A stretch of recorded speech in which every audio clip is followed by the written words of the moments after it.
Praise lord. ప్రార్థన చేసుకున్నాం. నీతిశూరుడా, న్యాయవంతుడా, యథార్థవంతుడా, గొప్ప దేవా, మహోన్నతుడా, యేసయ్యా మీకే స్తుతులు స్తోత్రాలు వందనాలు ఆశ్రయించుకుంటున్నాను. ఆయన దేవా, మా స్తుతులకు పాత్రుడు నీవే, అందరూ బట్టి మీ స్తోత్రాలు ఆశ్రయించుకుంటున్నాం. దేవా, మరొకసారి ప్రభువా, గొప్ప దేవుడైనటువంటి మిమ్మల్ని దేవా వేకుజామున మేము స్తుతించడానికి, గణపరచడానికి, దేవా రీతిగా మీతో నాయన సమయం గడపడానికి మాకు ఇచ్చినటువంటి మంచి సమయం కొరకు, మంచి తరుణం కొరకు మీకు స్తోత్రాలు వందనాలు చేయించుకుంటున్నాను. ఆయన తండ్రి 91వ కీర్తన విశ్వాసంతో నిరీక్షణతో చదువుకునే సమయం అంతటిని కూడా ఒకరికి దీవించండి, ఆశీర్వదించమని ప్రార్థన చేస్తున్నాం. మీ స్తోత్రాలు అలాగే మరి తండ్రి మీ వాక్యం వినే సమయం అంతటిని కూడా ఒకరికి దీవించండి. ఆయన దేవాకృప చూపించండి. మీ పక్షంగా నిలబడబోయేటువంటి మా దైవజనుల్ని మరొకసారి మీ ఆత్మాభిషేకంతో నింపి మీ వాక్యం ద్వారా మీరు మాతో మాట్లాడండి. నా దగ్గర దేవా, ప్రతి చోట మీ సన్నిధి ప్రసన్నత మెండుగా మీరు అనుగ్రహించమని ప్రార్థన చేస్తున్నాం. స్తోత్రాలు. మీరు పరిశుద్ధాత్మ రూపంలో మా మధ్య సంచరించే గొప్ప దేవుడుగా ఉంటున్న విధానం అంతటి కూడా స్తోత్రాలు చేయించుకుంటున్నాం. సమస్త విషయాల్లో సహాయం చేయండి. మీ నామానికి మనం తెచ్చుకోండి. ముందు సమయం అంతటి కూడా మా కొరకు దీవించండి. ఆయన దేవా ప్రభా, ఈ దిన వల్ల మేము మీ శక్తి కలిగి, దేవా మీ బలం కలిగి, దేవా ముందుకి సాగిపోయినట్లుగా, దేవా మరి తండ్రి నాయన మీరే మీ మహాకృపను దేవా మీరు మాకు అనుగ్రహించమని ప్రార్థన చేస్తున్నాం. ఇద్దరి వల్ల ప్రభావ మరి తండ్రి మీతో మంచి సహవాసం కలిగి మేము సాగిపోవడానికి దేవా మరి తండ్రి ఈ సమయాన్ని మా కొరకు ఎంతో మేలుకరంగాను దీవెనకరంగాను ఉంచమని యేసయ్య సర్వశక్తి కలిగిన నామములో స్తుతించి ప్రార్థన చేసి అడిగి వేడుకొంచున్నాం పరలోక తండ్రి. ఆమేన్. 1వ కీర్తన చదువుకుందాం పిల్లరా. మహోన్నతిని చాటు నివసించేవాడే సర్వశక్తిని నీడను విశ్రమించేవాడు. ఆయనే నాకు ఆశ్రయము, నా కోట, నేను నమ్ముకున్న నా దేవుడని నేను యెహోవాను గురించి చెప్పుచున్నాను. వేటకాని ఊరిలో నుండి ఆయన నిన్ను విడిపించును, నాశనకరమైన తెగులు రాకుండా నిన్ను రక్షించును. ఆయన తన రెక్కలతో నిన్ను కప్పును, ఆయన రెక్కల క్రింద నీకు ఆశ్రయం కలుగును. ఆయన సత్యము కేడమును డాలునై ఉన్నది. రాత్రి వేళ కలుగు భయమునకైనను, పగటి వేళ ఎగురు బాణమునకైనను, చీకటిలో సంచరించే తెగులునకైనను, మధ్యాహ్నం మందు పాడుచే రోగమునకైనను నీవు భయపడుకుందువు. నీ ప్రక్కన 1000 మంది పడినను, నీ కుడి పక్కన 10,000 మంది కూలినను అపాయం నీ ఎద్దుకు రాదు. నీవు కన్నులారా చూచుచుండగా భక్తిహీనులకు ప్రతిఫలం కలుగును. యెహోవా నీవే నా ఆశ్రయము అని నీవు మహోన్నతుడైన దేవుని నీకు నివాసస్థలంగా చేసుకుని ఉన్నావు. నీకు అపాయం ఏమీ రాదు, ఏ తెగులును నీ గుడారము సమీపించదు. నీ మార్గములన్నిటిలో నిన్ను కాపాడుటకు ఆయన నిన్ను గూర్చి తన దూతలకు ఆజ్ఞాపించును. నీ పాదములకు రాయి తగలకుండా వారిని తమ చేతుల మీద ఎత్తిపట్టుకుందరు. నీవు సింహములను, నాగుపాములను ప్రొక్కెదవు, పదమ సింహములను, భుజంగములను అనగదొక్కెదవు. అతను నన్ను ప్రేమించున్నాడు గనుక నేను అతను తప్పించదను. అతను నా నామం ఎరిగిన వాడు గనుక నేను అతని గనపరచదను. అతడు నాకు మొరపెట్టగా నేను అతనికి ఉత్తరమిచ్చేదను. శ్రమలో నేను అతనికి తోడై ఉండేదను. అతను విడిపించి అతన్ని గొప్ప చేసేదను. దీర్ఘాయు చేత అతనిని తృప్తిపరచదను. నా రక్షణ అతనికి చూపించదను. దేవుని కృపను గురించి క్లుప్తంగా జ్ఞాపకం చేసుకుందాం. బైబిల్లో నూతన నిబంధనలో ఆఖరు పుస్తకం ప్రకటన గ్రంథంలో ఆఖరి అధ్యాయం 22వ అధ్యాయంలో ఆఖరి వచనం 21వ వచనంలో ప్రభు అయిన యేసు కృప పరిశుద్ధులకు తోడై ఉండునుగాక ఆమెన్ అని వ్రాయబడును. కృపను గూర్చి మనము ఈ ప్రాతకాలంలో కొన్ని విషయాలు జ్ఞాపకం చేసుకుందాం. గ్రేస్, GRACE, కృప అనేటటువంటి అంశం చాలా పెద్ద అంశం. అయితే దీనిలో నుండి క్లుప్తంగా మనము కొన్ని ఆస్పెక్ట్స్ పరిమితమైన మన సమయంలో గ్రహించడానికి ప్రయత్నం చేద్దాం. మరలా చెప్తూ ఉన్నాను, కృప అనేది చాలా విస్తృతమైనటువంటి అంశం, వ్యాస్ట్ సబ్జెక్ట్. అయితే కృపను గురించి కొన్ని విషయాలు, కొన్ని బేసిక్స్ మనము జ్ఞాపకం చేసుకోవటానికి, ధ్యానం చేయటానికి ప్రయత్నం చేద్దాం. కృప అనేది ఒక వ్యక్తి రక్షింపబడాలి అంటే దేవుని కృప ఉండాలి. ఎఫెసీయులకు వ్రాయబడినటువంటి పత్రికలో 2వ అధ్యాయం 5వ వచనము 8వ వచనం మనందరికీ తెలిసినటువంటి వచనాలు. ఎఫెసీ 2:5లోనేమో మన అపరాధముల చేత చచ్చిన వారమై ఉండినప్పుడు సైతము మన ఎడల చూపిన తన మహాప్రేమ చేత మనలను క్రీస్తుతో కూడా బ్రతికించెను, కృప చేత మీరు రక్షింపబడి ఉన్నారు అని పౌలు గారు రాశాడు. 8వ వచనం వచ్చేసరికి మీరు విశ్వాసము ద్వారా కృపచేతనే రక్షింపబడి ఉన్నారు, ఇది మీ వలన కలిగినది కాదు, దేవుని వరమే. మొదటి అంశము కృప ద్వారా రక్షణ. కృప ద్వారా రక్షణ. దేవుడు ఎవరిని కనికరించాలనుకుంటే, కృప చూపించాలనుకుంటే వారికి కృప చూపిస్తాడు. అయితే ఇక్కడ మనం గ్రహించవలసింది, దేవునికి సార్వభౌమ అధికారం ఉన్నది, సావరిన్ విల్ దేవునికి ఉన్నది. దేవుడు సార్వభౌమ చిత్తం కలిగినటువంటి వాడు గనుక ఆయన కృప చూపిస్తాడు. కొన్ని మార్లు ఎవరైనా మీ సహాయం కొరకు అడగటానికి వచ్చారనుకోండి, కొందరికి ఎక్కువగా చేయొచ్చు, కొందరికి తక్కువగా చేయొచ్చు మనం సహాయం, వారి నీడ్ని బట్టి, మన ప్రేరణను బట్టి.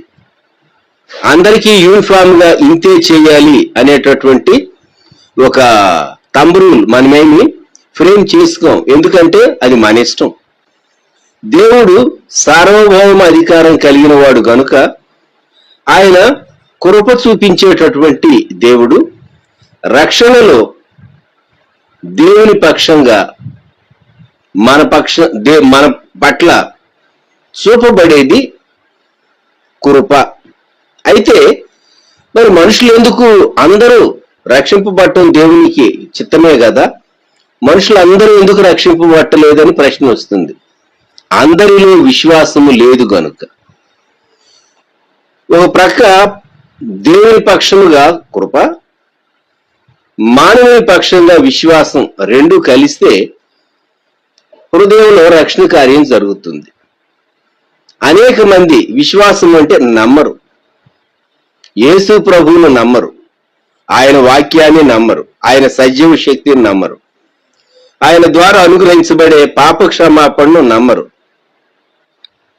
యేసు ప్రభునందు నమ్మకము లేనందువలన, విశ్వాసము ఉంచనందువలన మానవుని జీవితంలో, మానవుని అంతరంగములో విశ్వాసము లేనందువలన దేవుని కృప నిలిచి ఉన్నప్పటికీ కృపా విశ్వాసము రెండు కలిస్తేనే రక్షణ కార్యం జరుగుతుంది. కనుక అనేకులు దేవుని రాజ్యమునకు బయట ఉండటానికి కారణం కృప అయితే ఉన్నది, కానీ దేవుడు చూపించే కృప అనగా ప్రతి వారికి వాక్యం చెప్పిస్తూ ఉన్నాడు, వారి భాషలో సువార్త వినిపింప చేస్తూ ఉన్నాడు. బోధకులను పలు రీతులుగా దేవుడు మనుషులతో మాట్లాడి మీరు నా తట్టు తిరగండి అని సృష్టికర్త అయినటువంటి దేవాది దేవుడు, రక్షకుడు ప్రభు అయినటువంటి యేసుక్రీస్తు, సిలువలో మన కొరకు ప్రాణం పెట్టినటువంటి ప్రభు అయినటువంటి యేసుక్రీస్తు, ఆయన కృప నిలిచి ఉన్నది గాని విశ్వాసం మనిషిలో ఆపరేట్ కానందువలన, మనిషి నమ్మనందువలన ఎఫెసీ 2:8 ప్రకారం మీరు విశ్వాసము ద్వారా కృప చేతనే రక్షింపబడి ఉన్నారు, ఇది మీ వలన కలిగినది కాదు, దేవుని వరమే. మనం చాలా అతిశయించి ఇది నా నీతి నా భక్తి అంటానికి లేదు. ఇది దేవుని వరం, దేవుడు మనకు ఉచితంగా ఇచ్చిన గిఫ్ట్, దీన్ని కాపాడుకోవాలి. కృప ద్వారా మనము రక్షింపబడ్డాము అనేది మొట్టమొదటి అంశం. ఈ కృప మనల్ని ఇంకేం చేస్తుంది అంటే, ఈ కృప మనకు బలాన్ని, శక్తిని కూడా అనుగ్రహిస్తుంది.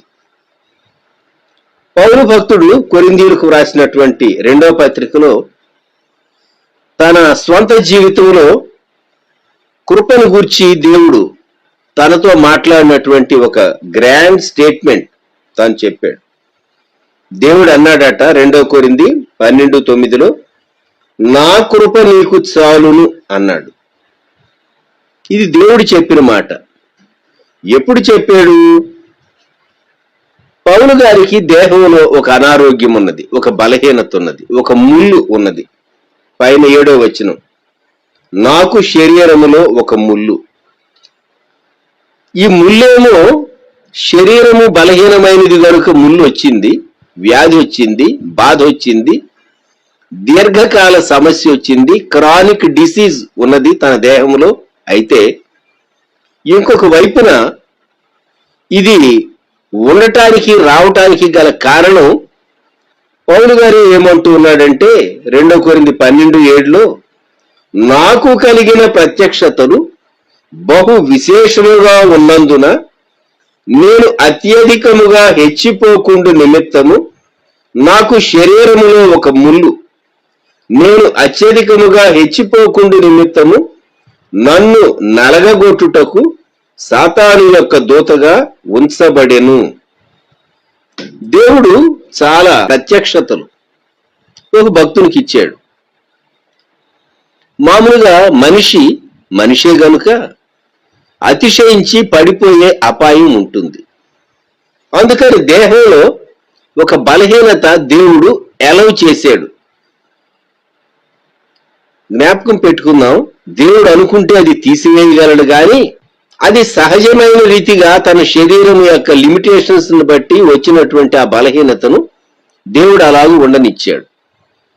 ఈ బలహీనత తనకు ఒక విధంగా అనేక సమయాల్లో తాను వీక్ అయినప్పుడు, లేకుంటే తాను కొన్ని సమయాల్లో అతిశయించకుండా ఈ బలహీనత తన్ను సరిచేస్తూ ఉన్నది. నన్ను నలగగొట్టుటకు ఈ మాట జ్ఞాపకం ఉంచుకుందాం. కృప ఏం చేస్తుందంటే మన సమస్య ఎంత గొప్పదైనా మన సమస్యలో చాలినంత దేవుడు కృపను అనుగ్రహించి మనల్ని బలపరిచి నిలవబెడతాడు. పౌలు గారు ప్రార్థన చేశాడు. ఏమని ప్రార్థన చేశాడు? అది నా యొద్ద నుండి తొలగిపోవలెను. దేవా, వై డోంట్ యు రిమూవ్. ఆయన ప్రార్థన చేస్తే ఎంతో మందికి ఆరోగ్యం వచ్చింది. మరి ఆయనకు పరిపూర్ణమైన ఆరోగ్యం ఎందుకు లేదు అని ఒకవేళ ఇతరులు అనుకోవచ్చు, ప్రశ్నించవచ్చు. మీ ద్వారా ఎంతో మందికి స్వస్థత వస్తూ ఉంది, మరి మీకు ఈ సమస్య ఎందుకున్నది అని అడగవచ్చు. అయితే 3 సార్లు ప్రార్థన చేశాడట. దాని విషయమై ముమ్మారు ప్రభువుని వేడుకుంటుంది. ఒకసారి ప్రార్థన చేశాడు, మరలా ఇంకా పట్టుదలతో ప్రార్థన చేశాడు. నా ప్రార్థన శక్తి చాలటం లేదా అని మరలా ఉపవాసం ఉండి కన్నీటితో ఎలా ప్రార్థించాడో తెలియదు. మొత్తం మీద 3 పర్యాయాలు చాలా తీవ్రంగా దేవుని సన్నిధిలో తన బలహీనత విషయం ప్రార్థించాడు, పోరాడాడు, కనిపెట్టాడు. అప్పుడు దేవుడు సెలవిచ్చినటువంటి మాట 2 కొరింథీ 12:9, అందుకు నా కృప నీకు చాలును, బలహీనత యందు నా శక్తి పరిపూర్ణమగుచున్నదని ఆయన నాతో చెప్పెను.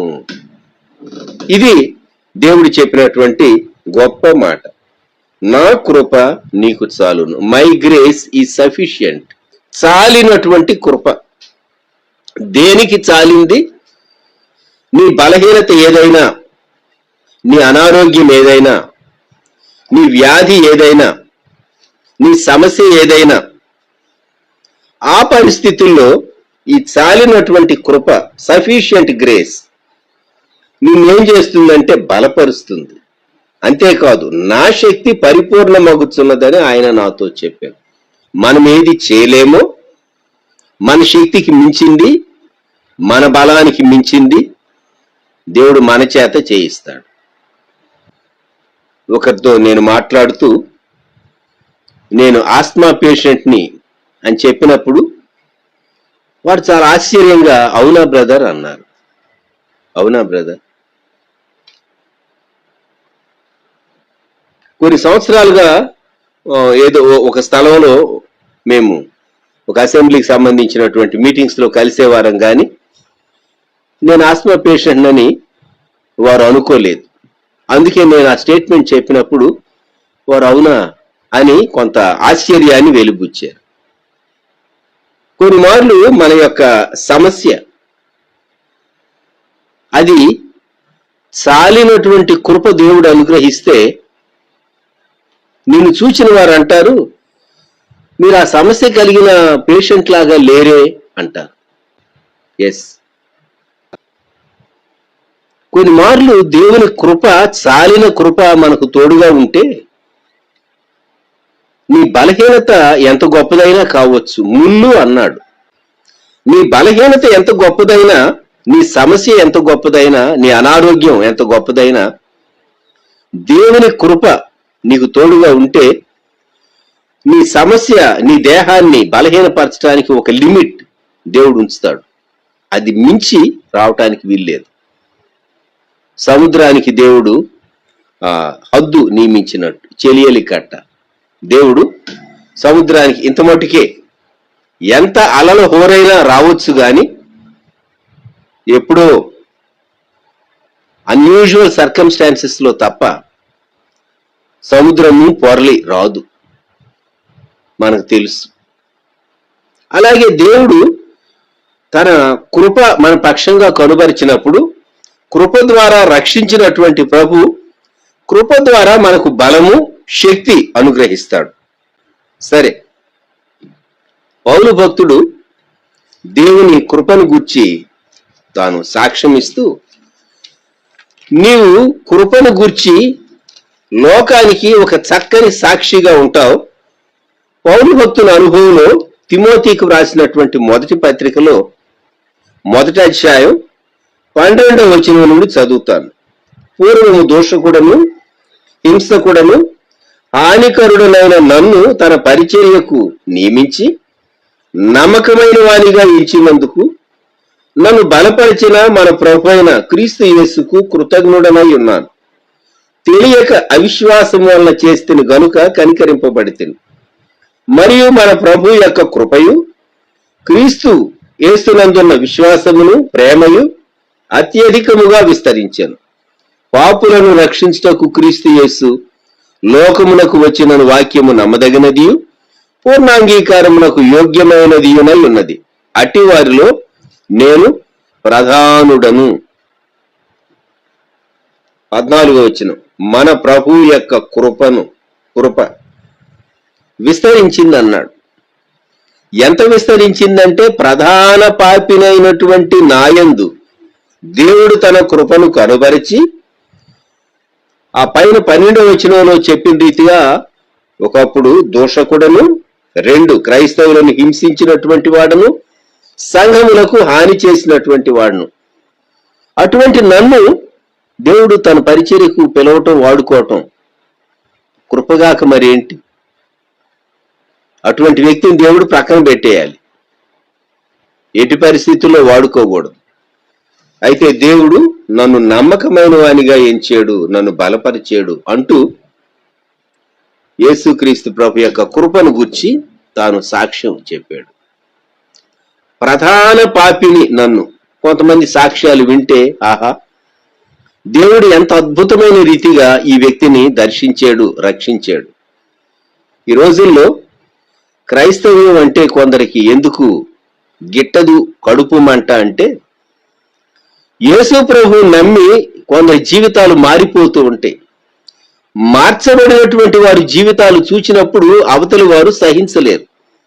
ఎందుకు సహించలేరంటే, లోకమంతా వెళ్లే దారిలో వీళ్ళు వెళ్లకుండా భక్తట, నీతిగా ఉండాలట, పవిత్రంగా ఉండాలట, యేసుక్రీస్తు ప్రభు నమ్మితే వీళ్ళు మనం వెళ్లే దారిలో రావటం లేదు అని ద్వేషించటం ప్రారంభిస్తారు.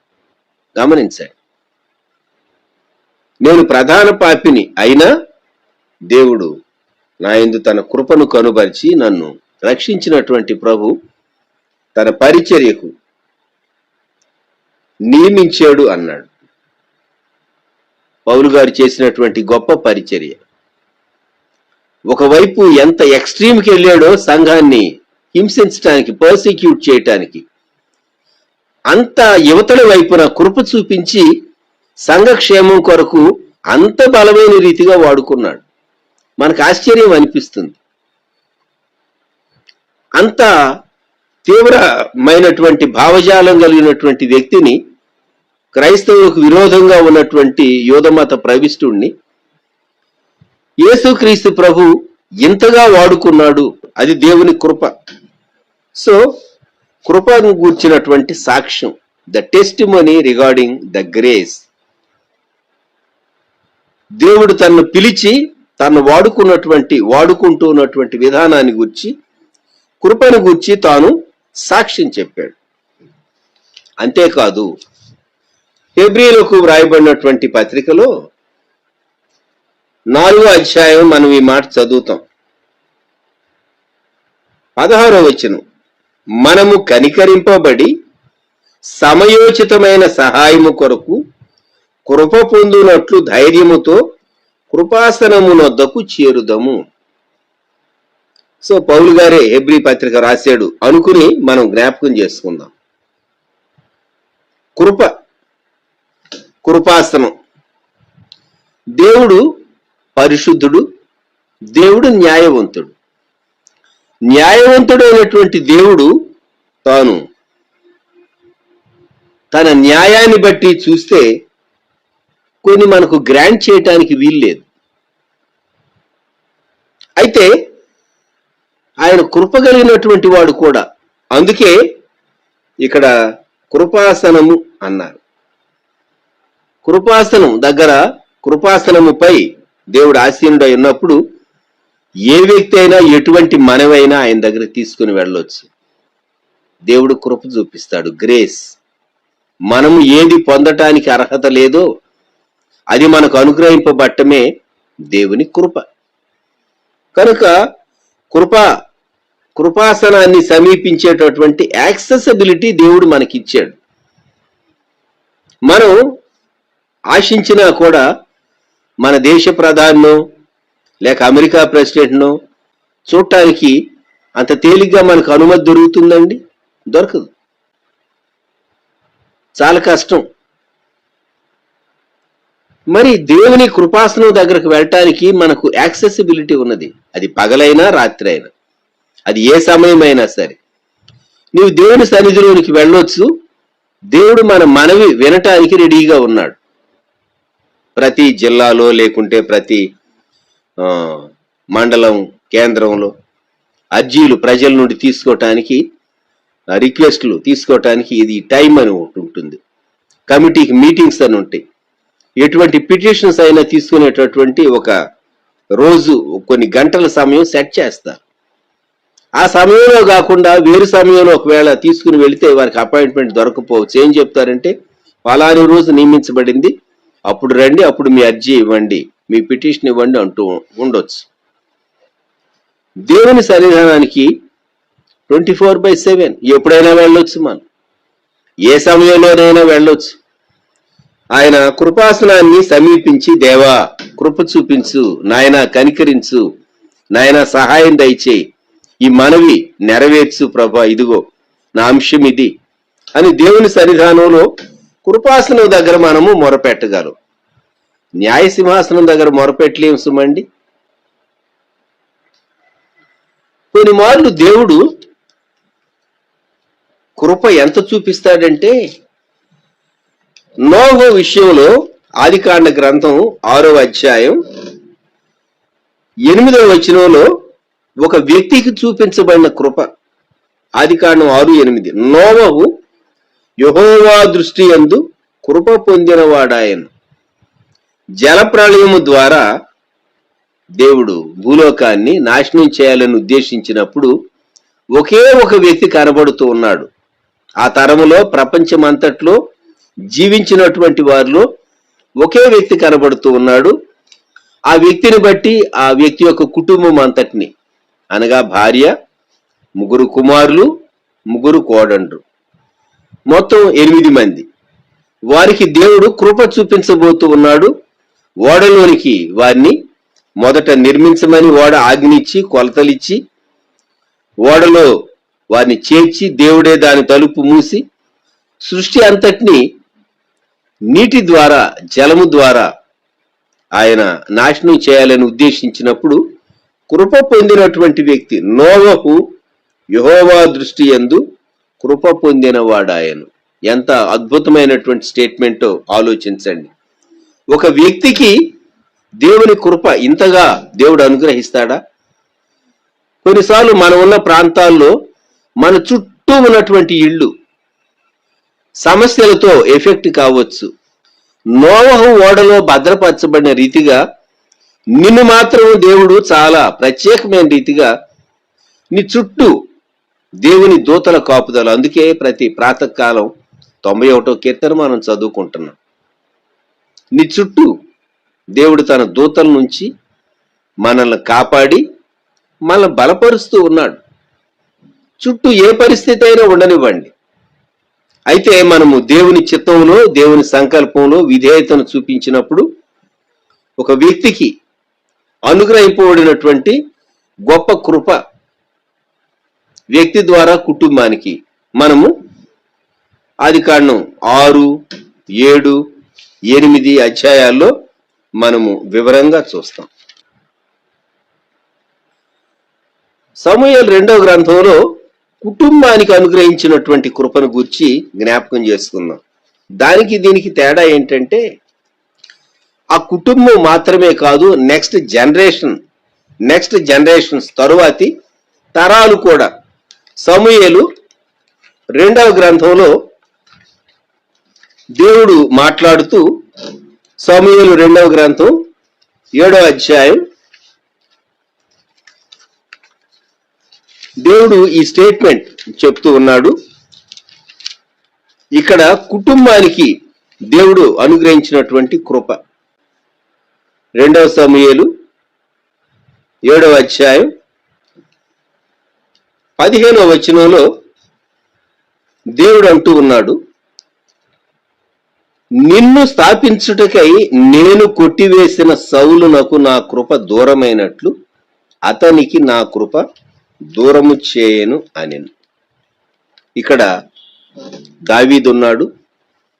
ప్రవక్త అయినటువంటి నాతాను దావీదు కాలంలో ప్రవక్తగా ఉన్నాడు. దావీదుకు ఒక తలంపు వచ్చింది. ఏమని అంటే, నేనేమో మరి మంచి నగర్లో కాపురం ఉన్నాను, దేవుని మందసం గుడారంలో డేరాలో ఉన్నది కనుక దేవునికి నేను ఒక మందిరం కట్టించాలి అని ఆశించాడు.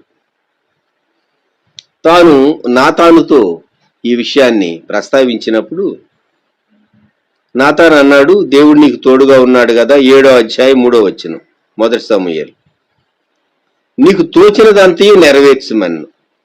అయితే ఆ రాత్రి ప్రవక్తతో దేవుడు మాట్లాడాడు, నాతాను, అది మంచిది గనుక నీవు చేయమని అన్నావు గాని నా చిత్తం వేరుగా ఉంది.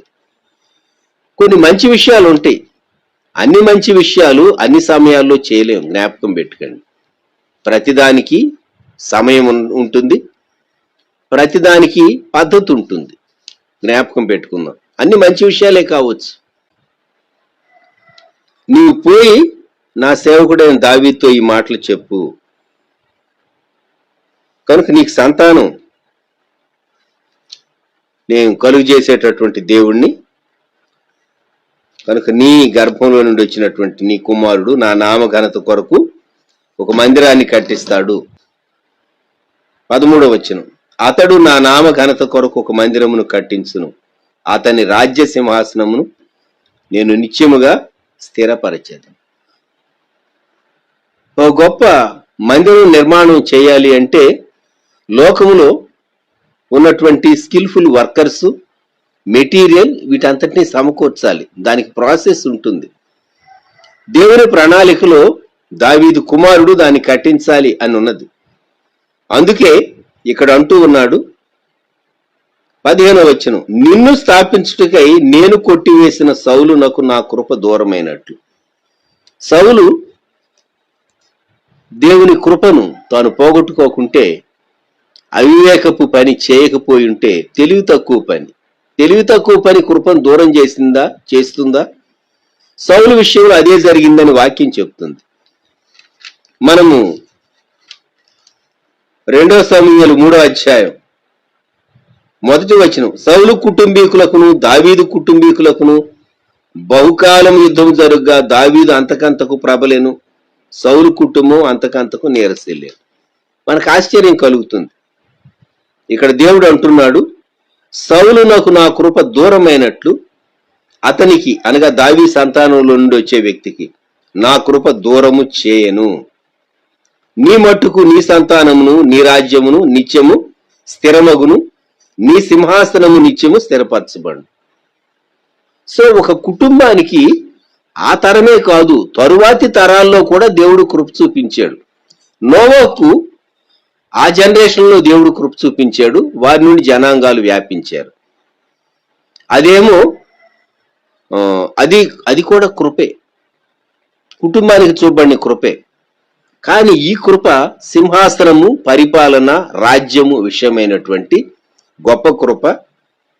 అంతేకాదు దేవుడే దావీదు వంశములో నుండి వచ్చాడు. ఎంత గొప్ప కృప అండి! యేసుక్రీస్తు ప్రభు దావీదు కుమారుడు అని పిలువబడ్డాడు. నిత్యమైనటువంటి సింహాసనం కలిగినటువంటి ప్రభు అయినటువంటి యేసుక్రీస్తు దావీదు కుమారుడుగా తాను పిలువబడ్డానికి ఇష్టపడ్డాడు. కొందరు ప్రభు యొక్క సహాయం కోరేటటువంటి వాళ్ళు, దావీదు కుమారుడా నన్ను కరుణించని కేకలు వేస్తే ఆయన కరుణించాడు శరీరధారిగా భూమి మీద ఉన్నప్పుడు. దేవుడు ఒక కుటుంబానికి చూపించేటటువంటి కృప. మరి దేవుడు సంఘానికి చూపించేటటువంటి కృపను గురించి కొరింథీయులకు వ్రాయబడినటువంటి 2వ పత్రిక 8వ అధ్యాయంలో ది గ్రేస్ ఆఫ్ గివింగ్ అంటారు దీన్ని, ఇచ్చుట అనేటటువంటి దాన్ని గురించినటువంటి కృప. 2 కొరింథీ 8:1 సహోదరులారా, మాసిదోనియా సంఘములకు అనుగ్రహింపబడి ఉన్న దేవుని కృపను గూర్చి మీకు తెలియజేయుచున్నాము అన్నాడు. సంఘములకు అనుగ్రహింపబడిన దేవుని కృప ఇదేమిటి అంటే, వారి ఇతరులకు సహాయము చేసే నిమిత్తం. The grace of giving. ఎలాగూ సామర్థ్యము కొలది ఇచ్చారు. 4వ వచనం, సామర్థ్యము కంటే ఎక్కువగాను ఇచ్చారు. 2 ఉన్నాయి లెవెల్స్ ఇవ్వటంలో, దేవుని కొరకు ఇవ్వటంలో, అలాగే అక్కర్లో ఉన్న వారికి ఇవ్వటంలో. కొందరు 10వ వంతు ఇస్తూ ఉంటారు, కొందరు 20వ వంతు ఇస్తూ ఉంటారు, కొందరు ఇంకా ఎక్కువ ఇస్తూ ఉంటారు. కొందరు తమ కలిమిలో నుండి కొంత ఇస్తూ ఉంటారు. కొందరు తమకు అంత సమృద్ధి లేకున్నా ఆ స్థితిలోనే వారు ఎంత దేవునికి ఇవ్వగలరో అంత దేవునికి వరకు ఇస్తూ ఉంటారు. అది సామర్థ్యము కంటే ఎక్కువగా ఇవ్వటం. ఇది గ్రేస్ ఆఫ్ గివింగ్ అంటారు. 2 కొరింథీ 8:9 పౌలు భక్తుడు అంటాడు కొరింథీ సంఘంతో, మీరు మన ప్రభు అయిన యేసుక్రీస్తు కృపను ఎరుగుదురు గదా, ఆయన ధనవంతుడై ఉండియు మీరు తన దారిద్ర్యము వలన ధనవంతులు కావాలని మీ నిమిత్తము దరిద్రుడాయ. ప్రభు మన పక్షంగా చూపిన కృపను అర్థం చేసుకుని ప్రభు కొరకు, ఇతరుల కొరకు ఇచ్చేటటువంటి విషయాల్లో మనము ఆ కృపలో పాలు పంపులు పొందవలసినటువంటి వారంగా ఉన్నాం. దేవుడు నేషన్స్, జనాంగములో కూడా దేవుడు కృప అనుగ్రహిస్తాడా అంటే మనం జ్ఞాపకం చేసుకోవచ్చు.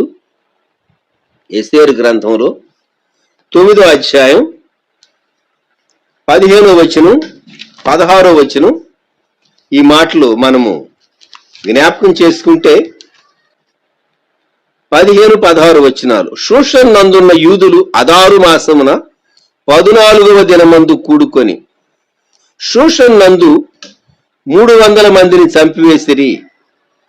16వ వచనం, రాజు సంస్థానముల యందుండు తక్కిన యూదులు కూడుకొని తమ ప్రాణములను రక్షించుకొనుటకై పూనుకొని అదారు మాసము 13వ దినమందు తమ విరోధులలో 75,000 మందిని చంపివేసి తమ పగవారి వలన బాధ లేకుండా నెమ్మది పొందిరి.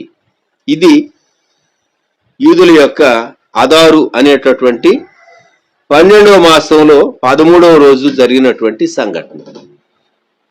యూదా జనాంగాన్నే అన్ని సంస్థానముల్లో నుండి తుడుపు పెట్టాలని హామాను ఉద్దేశించి రాజు ద్వారా, ఆశ్వేరోషు ద్వారా తాను తీర్మానాన్ని చేయించి అన్ని సంస్థానాలకు పంపించి యూదా జనాంగం అనేటటువంటి వారిని తుడుపు పెట్టాలి, వారు ఉండకూడదు భూమి మీద. సాతాను ఎంత ప్లాన్ వేసింది! రక్షకుడు యేసు ప్రభు ఆయన భూమి మీదకి రావటం, యూదుల్లో నుండి రావటం సాతానుకు ఇష్టం లేదు. ఆయన వాగ్దానం చేశాడు, ఏదైనా తోటలో ఆనాడే చెప్పాడు రక్షకుడు వస్తాడు భూమి మీదకని. ఆయన యూదుల్లో నుండి వస్తాడని తెలుసు సైతానుకు బాగా. ఆయన అబ్రహాం, ఇసాకు, యాకోబు దేవుడని ఆయన అప్పటికే రుజువు పరుచుకున్నాడు. జనాంగాన్ని ఆయన దర్శించి రక్షించినటువంటి దేవుడు. అందుకే ఆ జనాంగాన్ని తుడు పెట్టాలని సాతాను ప్రయత్నం చేసింది. అయితే యూద జనాంగం పట్ల దేవుడు విశేషమైనటువంటి కృపను చూపించాడు. యూదుల పట్లైనా అన్యుల పట్ల కాదా? అన్యుల పట్ల కూడా చూపించినటువంటి దేవుడు ఉన్నాడు. యోనా గ్రంథంలో మనం జ్ఞాపకం చేసుకుంటే, యోనా గ్రంథంలో దేవుడు ఆ నినివే పట్టణానికి చూపించినటువంటి కృప 3వ అధ్యాయం 10వ వచనం. ఈ నినివే వారు తమ చెడు నడతలను మానుకొనగా వారు చేస్తున్న క్రియలను దేవుడు చూచి పశ్చాత్తాప్తుడై వారికి చేదునని తాను మాట ఇచ్చిన కీడును చేయక మానెను. అన్యులైనటువంటి వీరు నినివే పట్టణస్థులు, వీరు దుర్మార్గులే. దేవుని ప్రజలకు ఇశ్రాయేలీయులకు కీడు చేసినటువంటి వారు. అందుకే యోనాకి ఇష్టం లేదు. వారి యొక్క దుర్మార్గం చాలా భయంకరంగా ఉన్నందువల్ల దేవుడు ఆ పట్టణాన్ని నాశనం చేయాలనుకున్నాడు. అందులో కూడా కృప ఏంటంటే 40 రోజులు టైం ఇస్తున్నాను, 40 రోజులు తర్వాత నాశనం అవుతుంది, అంటే మీరు పశ్చాత్తాపడాలంటే పశ్చాత్తాపడండి అని దేవుడు అవకాశం ఇచ్చాడు. వారు పశ్చాత్తాపడ్డారు. దేవుడు కీడును కొట్టివేశాడు. ఆ తరం మీదికి ఆ కీడు రాలేదు. తర్వాత చాలా కాలం తరువాత నినివే నాశనం అయింది, కానీ ఆ తరం మీదికి మాత్రం, పశ్చాత్తాపడిన తరం మీదికి మాత్రం కీడు రాలేదు. దేవుని కృప వారికి దొరికింది. సో అన్య దేశాలకు దేవుని కృప, తన ఏర్పాటు జనాంగానికి దేవుని కృప, నేషన్స్ పక్షంగా దేవుడు కొనుపరిచేటటువంటి వాడై ఉన్నాడు. ఆఖరుగా పడిపోయినటువంటి విశ్వాసికి దేవుడు చూపించేటటువంటి కృపను గురించి ఈ ఉదయకాలం సంసోను జీవితంలో నుండి న్యాయాధిపతుల గ్రంథం 16వ అధ్యాయం 20వ వచనం నుండి చదువుకుందాం. ఆమె అంటే దెలీలా, సంసోను, ఫిలిస్తీయులు నీ మీద పడుచున్నారు అనగా అతడు నిద్ర మేలుకొని, ఎప్పటి అట్లు నేను బయలుదేరి విడజిమ్ముకొందును అనుకొను. అయితే యెహోవా తనను ఎడబాసినని అతనికి తెలియలేదు. అప్పుడు ఫిలిస్తీయులు అతని పట్టుకొని అతని కన్నులను ఉడదీసి గాజాకు అతని తీసుకుని వచ్చి ఇత్తడి సంఖ్యల చేత అతని బంధించిరి. అతడు బందీ గృహములో తిరగలి విసరువాడాయను. అయితే అతడు క్షౌరము చేయబడిన తరువాత అతని తల వెంట్రుకలు తిరిగి మొలుచుటకు మొదలుపెట్టాడు. ఇది కృప. పడిపోయాడు, దృష్టి పోగొట్టుకున్నాడు, బలం పోగొట్టుకున్నాడు, ఘనత పోగొట్టుకున్నాడు, తాను బందీ గృహంలో ఉన్నాడు, గ్రైండింగ్ తిరగలు విసురుతూ ఉన్నాడు. అయితే పోగొట్టుకున్నటువంటి బలం తిరిగి ఆ వెంట్రుకలు మొలుస్తూ ఉన్నాయి. తన సీక్రెట్ ఆఫ్ స్ట్రెంగ్త్, తన హెయిర్ అని మనకు తెలుసు. తన ఆలోచనలు మరలా, తల వెంట్రుకలు ఆలోచనలను రిప్రజెంట్ చేస్తాయి.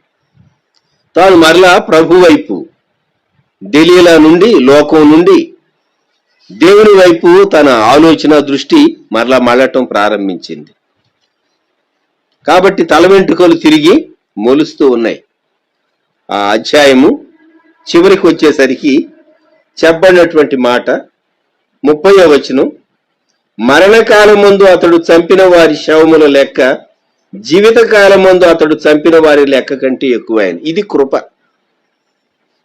ఎందుకు దేవుడు అలాగూ ఫిలిస్తీయులను చంపనిచ్చాడు అంటే, ఫిలిస్తీయులను వీరు చంపకపోతే ఫిలిస్తీయులు వీరిని నిర్మూలన చేస్తుండేవారు. అందుకే పాత నిబంధనలో దేవుని జనాంగం యుద్ధాలు చేయవలసి వచ్చింది. కొందరు అంటారు, మీ దేవుడు ప్రేమగల దేవుడు, మరి పాత నిబంధనలో ఎందుకు యుద్ధాలు జరిగినవండి, ఎందుకు చంపారండి? వీరు వారిని చంపి ఉండకపోతే వారు వీరిని ఇశ్రాయేలీయులను పూర్తిగా నిర్మూలన చేసి ఉండేవారు. రక్షకుడు యేసు ప్రభువు లోకానికి వచ్చి ఉండేవాడు కాదు. మనకు పాప క్షమాపణ దొరికిండేది కాదు. మనం దేవునితో సమాధాన పరచబడి ఉండేవారం కాదు. దయచేసి ఈ విషయాలు జ్ఞాపకం ఉంచుకుందాం. 10 అంశాలు కృపను గురించి మనం క్లుప్తంగా జ్ఞాపకం చేసుకున్నాం. కృప ద్వారా రక్షణ, కృప ద్వారా బలము, శక్తి, కృపను గురించినటువంటి సాక్ష్యం, కృపాసనాన్ని సమీపించేటటువంటి ఆధిక్యత, అలాగే ఒక వ్యక్తికి, నోవహు కుటుంబానికి అనుగ్రహింపబడినటువంటి కృప, దావీదు కుటుంబానికి అనుగ్రహించబడినటువంటి దేవుని కృప, దావీదికే కాకుండా దావీది యొక్క తరువాతి తరములు వారికి అనుగ్రహించబడినటువంటి దేవుని కృప. అలాగే 2 కొరింథీ పత్రికలో సంఘములకు అనుగ్రహించబడిన దేవుని కృప, the grace of giving, Macedonia సంఘములకు అనుగ్రహించబడినటువంటి దేవుని కృపను గురించి పౌలు గారు 2 కొరింథీ 8వ అధ్యాయంలో మాట్లాడుతూ వచ్చాడు. అలాగూ నేషన్స్, జనాంగాలకు అనుగ్రహించబడినటువంటి దేవుని ప్రజలు అయినటువంటి యూదులకు అనుగ్రహించబడినటువంటి దేవుని కృప. ఎస్తేరు కాలంలో వారు అప్పటికి చెరలోనే ఉన్నారు అని చెప్పాలి, అనగా స్వాతంత్ర్యం లేదు వారికి, లేదు. అహష్వేరోషు యొక్క పరిపాలనలో ఉన్నారు వారు. అహష్వేరోషు పరిపాలనలో ఉన్నటువంటి కాలంలో యూదా జనాంగం అంతా తుడిపెట్టబడకుండా దేవుడు గొప్ప కృప వారి పక్షంగా చూపించాడు. వారి శత్రువులు సంహారం చేయబడ్డారు. ఒక అన్య దేశం లేకుంటే ఒక అన్య పట్టణం నినివే, ఆ అషూరీయుల యొక్క పట్టణం, దేవుడు చాలా కృప చూపించి నాశనం చేయాలని ఉద్దేశించి ప్రవక్తను పంపించి 40 దినాలు సమయం ఇచ్చాడు. వారు పశ్చాత్తాపడ్డారు గనుక ఆ తరానికి కృప చూపించి దేవుడు వారి మీదకి రావాల్సిన తీర్పును వాయిదా వేశాడు, పోస్ట్ పోన్ చేశాడు. అన్యులకు కూడా దేవుడు పట్టణాలకు, దేశాలకు కృప చూపించేటటువంటి వాడు. తరువాత మరి పడిపోయినటువంటి వారి పట్ల దేవుని కృప న్యాయాధిపతుల గ్రంథంలో సంసోను గూర్చి చూస్తాం. సృష్టికి దేవుని కృపను గూర్చి ఉన్నది కానీ అది ఇప్పుడు మనం చూడం, ఇంకెప్పుడైనా మాట్లాడుకుందాం.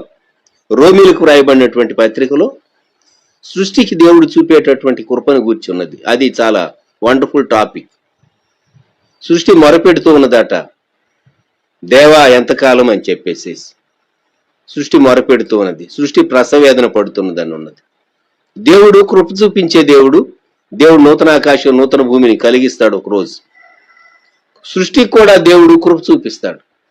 ఇప్పుడేమో సృష్టి మొరపెడుతూ ఉన్నది దేవునికి. ఈ ప్రాతకాల సమయంలో మనము దేవుని కృపను గూర్చి ఆయన వైపు చూద్దాం. ప్రియ ప్రభా, మా జీవితంలో నీ కృప మా పక్షంగా కనుబరిచి ఇంత మటుకు మమ్మల్ని నడిపించావు. నీ కంటిన్యూడ్ గ్రేస్ మాకెంతో అవసరం అని చెప్పేసేసి మనం ప్రభు వైపు చూడటం చాలా ప్రాముఖ్యమైంది. దైవజనుడు మోయిసై గారు రుచి చూచి ఎరిగితిని కృపచూపు రక్షకుని రుచిరా చిర జీవంబు రుజువు పరచు ప్రభుని అని వ్రాశాడు. రుచిరా చిర జీవంబు రుజువు పరచు ప్రభుని. నేనెంతో మూల్గితిని ఏకాంతమున కృంగితిని నన్ను పైకి లేపెను కృపయే అని ఆయన ఆ పాటలో రాస్తాడు ఒక వచనంలో. గువలాగా మనం మూలిగేటటువంటి సమయాలు వస్తాయి మన జీవితంలో. కృప ఏం చేస్తుందంటే అలాగు నిన్ను లిఫ్ట్ చేస్తుంది. నా సమస్యను నేను సాల్వ్ చేసుకోగలనా, ఈ పరిస్థితిలో నేను కంటిన్యూ కాగలనా, భవిష్యత్తు ఎలాగుంటుంది, ఎంత చీకటి ఎంత అంధకారం అని అనిపించవచ్చు. అయితే దేవుని కృప మనల్ని బలపరిచి లిఫ్ట్ చేస్తుంది. నా కృప నీకు చాలు అన్నాడు దేవుడు పౌరు భక్తునితో. ప్రియమైన వారలారా, ఈ ఉదయకాలం లైవ్ చాట్ లో ఏకీవించిన వారిని బట్టి దేవునికి స్తుతి చెల్లిస్తున్నాను. ఇంకా ఆయా సమయాల్లో, ఇతర సమయాల్లో వాళ్ళు చూచి ప్రైజ్ ద లార్డ్ పెడుతూ ఉంటారు. కొందరు వారి కామెంట్స్ తర్వాత నేను చూస్తూ ఉంటాను. దేవుడు మీకు ఇచ్చినటువంటి పట్టుదలను బట్టి దేవునికి వందనాలు చెల్లిస్తున్నాం. దేవుని కృపనే మనం జ్ఞాపకం చేసుకుని, దేవా నీ కృప చూపించు, మా దేశం మీద చూపించు, మా పట్టణం మీద చూపించు, మా కుటుంబం మీద చూపించు, మా సంఘం మీద చూపించు, మేమున్న ప్రాంతాలు ప్రదేశాల మీద చూపించు అని చెప్పి ఈ ఉదయకాలం ప్రార్థన చేసుకుందాం. ప్రేమగల మా తండ్రి, పరిశుద్ధ ప్రభ, గొప్ప రక్షక మా దేవ, మీకు వందనాలు, స్తోత్రాలు, స్తుతులు. ఈ ప్రాతకాల సమయంలో నీ కృపను గుర్చి కొన్ని సంగతులు మేము జ్ఞాపకం చేసుకున్నాం. కృప ద్వారా రక్షించినటువంటి దేవుడు, కృప ద్వారా బలపరిచి నడిపించేటటువంటి దేవుడు, కృప ద్వారానే మేము చేయలేనివి మా చేత చేయించే దేవుడు, కృప ద్వారానే మా సమస్యలన్నింటిలో మమ్మల్ని నిలబెట్టి శక్తి ఇచ్చే దేవుడు, కృప ద్వారానే పడిపోయినటువంటి మమ్మలను లేవనెత్తేటటువంటి దేవుడు, కృప ద్వారానే చుట్టూ కీడు విస్తరించిన నోవా కుటుంబాన్ని కాపాడినట్లు మమ్మల్ని కాపాడే దేవుడు. దేవా, మాకే కాదు మా నెక్స్ట్ జనరేషన్స్ కూడా కృప చూపించేటటువంటి దేవుడు. దావీదులకు చూపినటువంటి శాశ్వతమైన కృపను మేము జ్ఞాపకం చేసుకుంటున్నాం. యేసుక్రీస్తు ప్రభు యొక్క కృప పరిశుద్ధులందరికీ తోడై ఉండును గాకని బైబిల్లో క్రొత్త నిబంధనలో ప్రకటన గ్రంథంలో ఆఖరి అధ్యాయంలో ఆఖరి వచనంలో వ్రాయబడినటువంటి మాటను జ్ఞాపకం చేసుకుంటూ మీ కృపను బట్టి దేవా మీకు స్తోత్రము స్తోత్రము స్తుతి చెల్లిస్తూ ఉన్నాం. ఎంత మటుకు మా పక్షంగా కృప చూపించారు, ఇక ముందుకును కృప చూపించి నడిపించి బలపరచండి. వ్యూ చేసిన మీ బిడ్డలను ఆ తరువాతి కాలంలో తర్వాత సమయంలో వ్యూ చేయబోయేటటువంటి వారందరినీ సహా ఆశీర్వదించమని దీవించమని ప్రార్థన చేస్తున్నాం. దేవా మీకు వందనములు, దేవా మీకు స్తోత్రములు. మరొకసారి తండ్రి, ఈ దినం మీరు మాకు ఇచ్చినటువంటి ఈ సమయాన్ని బట్టి స్తుతిస్తూ మమ్ములను మా కుటుంబాలను మీకు అప్పగించుకుంటూ మీ కృప సమృద్ధిగా మాకు తోడుగా ఉంచమని మీ కృపాసనం ఎదుట మోకరించి మా మనవులన్నిటినీ మా కొరకు కృపా సత్య సంపూర్ణుడుగా ప్రత్యక్షపరచబడినటువంటి యేసుక్రీస్తు ప్రభు వారి శ్రేష్టమైన నామములో వేడుచూ ఉన్నాము తండ్రి, ఆమెన్. మన ప్రభు అయిన యేసుక్రీస్తు వారి కృప, తండ్రి అయిన దేవుని ప్రేమ, పరిశుద్ధాత్మ అన్యోన్య సహవాసం సదాకాలం మనకు తోడై ఉండును గాక. ఆమెన్.